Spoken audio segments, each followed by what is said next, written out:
야구야구 김용준입니다. 샌디에고가 22살 페르난도 타티스 주니어와 14년 3억 4천만 달러라는 충격적인 계약을 맺은 소식을 전해드렸는데요.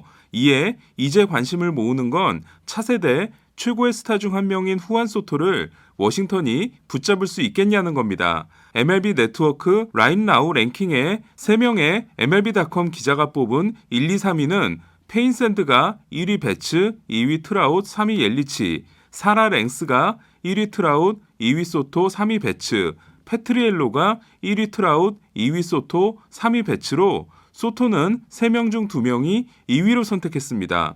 타티스는 1999년 1월생, 소토는 1998년 10월생인데요. 2018년에 데뷔해 313경기를 소화한 소토가 2019년에 데뷔해 143경기를 출장한 타티스보다 한 시즌을 더 뛰었지만 서비스 타임은 똑같이 2년을 소화한 상황입니다. 일단 결론부터 말씀드리면 타티스에 대응하는 소토의 장기 계약은 당분간 나오지 않을 가능성이 높습니다. 그럼 소토 이야기를 해보기에 앞서 유망주와 장기 계약의 역사를 아주 길게 이야기해 보겠습니다. 많이 지루하실 것 같은 분들은 마지막 2분으로 점프하셔도 될 것 같습니다. 메이저리그의 2006년 드래프트는 클레이튼 커쇼, 팀 린스컴, 맥스 슈어저, 에반 롱고리아 등 최고의 선수들이 배출된 해이자 원래는 큰 차이가 없는 예상 순위에서 가장 벗어난 결과가 나온 해로 유명합니다.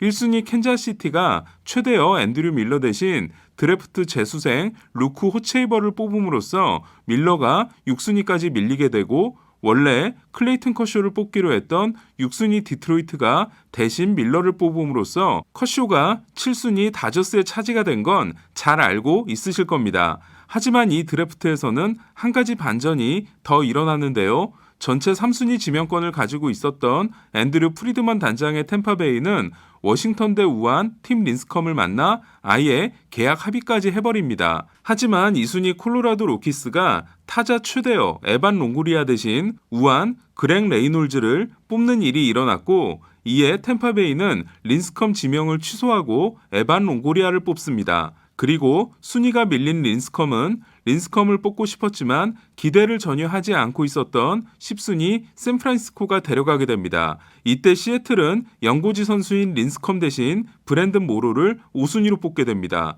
만약 원래대로 캔자스시티가 앤드류 밀러를 뽑고 콜로라도가 에반 롱고리아, 템파베이가 팀 린스컴, 디트로이트가 클레이튼 커쇼를 뽑았다면 메이저리그의 역사는 어떻게 바뀌게 됐을까요?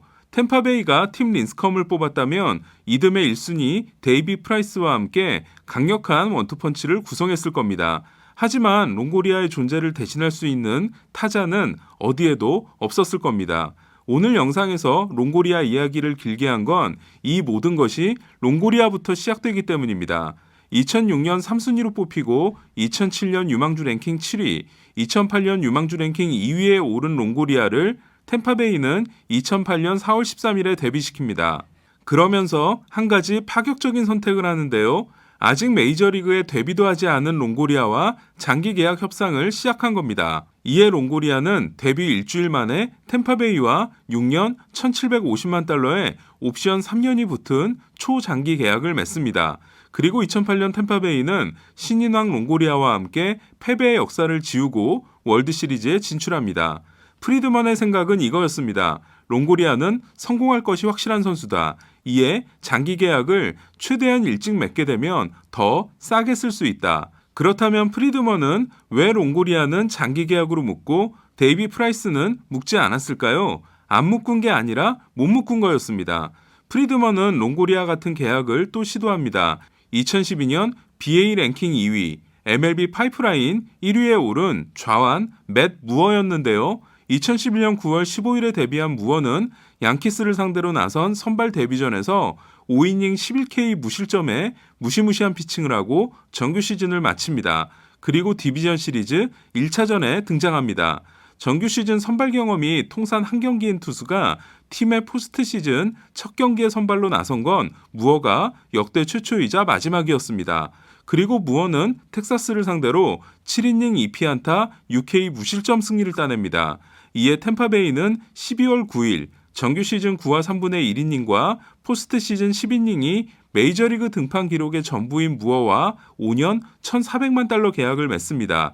이 계약 역시 옵션 3년이 붙어 있었는데요. 템파베이는 무어의 6, 7, 8년 차를 700만 달러, 900만 달러, 1000만 달러로 쓸 수 있는 계약이었습니다. 하지만 무어는 롱고리아와 달리 실패합니다.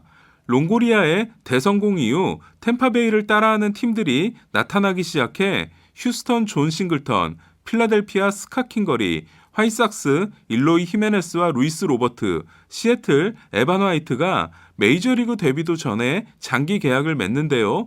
약물 시대가 끝난 후 노장 선수들의 활약이 크게 줄어들자 메이저리그 팀들은 30세 전후의 FA를 큰 돈을 들여 영입하는 게 대단히 위험하다는 걸 깨닫게 됩니다. 이에 직접 뽑아 길러낸 팀의 간판 선수들과 장기 계약을 시도하게 됩니다. 그 결과 메이저리그는 2018 시즌이 끝난 후 마이크 트라웃의 12년 4억 2,650만 달러 계약, 놀란 아레나도의 8년 2억 6천만 달러 계약, 제이콥 디그롬의 5년 1억 3,750만 달러 계약, 알렉스 브래그먼의 5년 1억 달러 계약이 등장하게 됩니다. 이러한 계약을 선수들이 받아들인 것 또한 연봉은 좀 줄어들지 몰라도 돈을 적게 받고 버티다 부상이라도 당해 FA 대박에 실패하는 위험을 피할 수 있다는 장점이 있었습니다. 그런데 계약 열풍에 피날레를 장식하는 계약이 2019년 4월에 등장합니다. 알렉스 앤소폴로스 단장의 애틀란타가 이루수 아제 알비스와 7년 3,500만 달러 계약, 중견수 로날드 아쿠냐 주니어와 8년 1억 달러 계약을 맺은 거였습니다. 알비스의 계약은 서비스 타임 3년 차에 100만 달러, 4년 차에 300만 달러, 5년 차에 500만 달러, 6년 차부터 10년 차까지 매년 700만 달러를 받는 엄청난 디스카운트가 들어간 계약이었는데요. 하지만 더 충격적인 건 스타성에서 넘사벽인 아쿠냐의 계약이었습니다. 아쿠냐는 2년 차에 100만 달러를 받고 3년 차에 500만 달러, 4년 차 1,500만 달러, 그리고 5년 차부터 10년 차까지 매년 1,700만 달러를 받게 됩니다. 타티스의 계약이 어떤 구조인지는 아직 자세하게 밝혀지지 않았지만 데뷔 후 143경기에서 레퍼런스 승리 기여도 7.0을 기록한 타티스가 22세 시즌부터 35세 시즌까지 연평균 2,428만 달러를 보장받은 반면 데뷔 후 313경기에서 레퍼런스 승리 기여도 12.1을 기록함으로써 타티스보다 더 많은 것을 증명한 아쿠냐는 22세 시즌부터 30세 시즌까지 타티스보다 1,000만 달러 이상 적은 연평균 1,367만 달러를 받게 됩니다. 그리고 애틀란타가 옵션 2년을 모두 행사하면 아쿠냐는 30세 시즌을 마치고 FA가 됨으로써 대박 계약을 따내는데 크게 불리해집니다.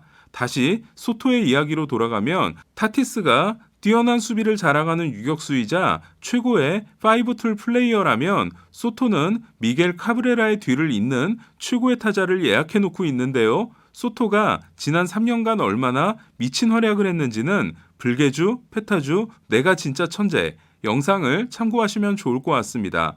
앞서 저는 소토는 타티스와 달리 당분간 장기 계약이 나오기 어렵다고 말씀드렸는데요. 물론 워싱턴 내셔널스의 구단주인 테드 러너, 마크 러너 부자는 마치 마이클 일리치 전 디트로이트 구단주처럼 팀에 전폭적인 투자를 하고 있습니다. 문제는 당장 소토를 장기 계약으로 묶기에는 워싱턴의 페이롤이 너무 높다는 건데요. 워싱턴은 사치세 계산 연봉이 1억 9,400만 달러로 사치세 부과 기준 2억 1,000만 달러에서 1,600만 달러밖에 차이가 나지 않고 있습니다. 특히 스티븐 스트라스버그와 맥스 슈어저에게 각각 3,500만 달러, 패트릭 코빈에게 2,400만 달러, 3명에게만 9,400만 달러를 줘야 하는데요. 이에 워싱턴은 올 시즌 후 FA가 되는 슈어저와 전보다 더 적은 평균 연봉으로 두 번째 계약을 맺음으로써 조금이라도 여유를 가지고 나서 소토를 잡게 될 가능성이 높습니다.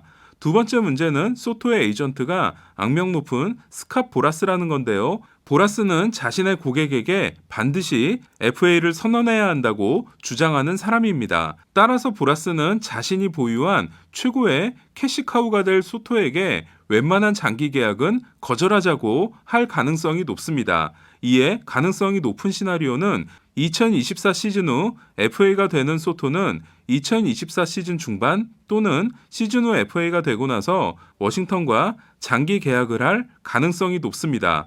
이 시나리오가 더 설득력 높은 건 2024년이 패트릭 코빈의 마지막 해로 코빈의 3,500만 달러 연봉이 빠지기 때문입니다.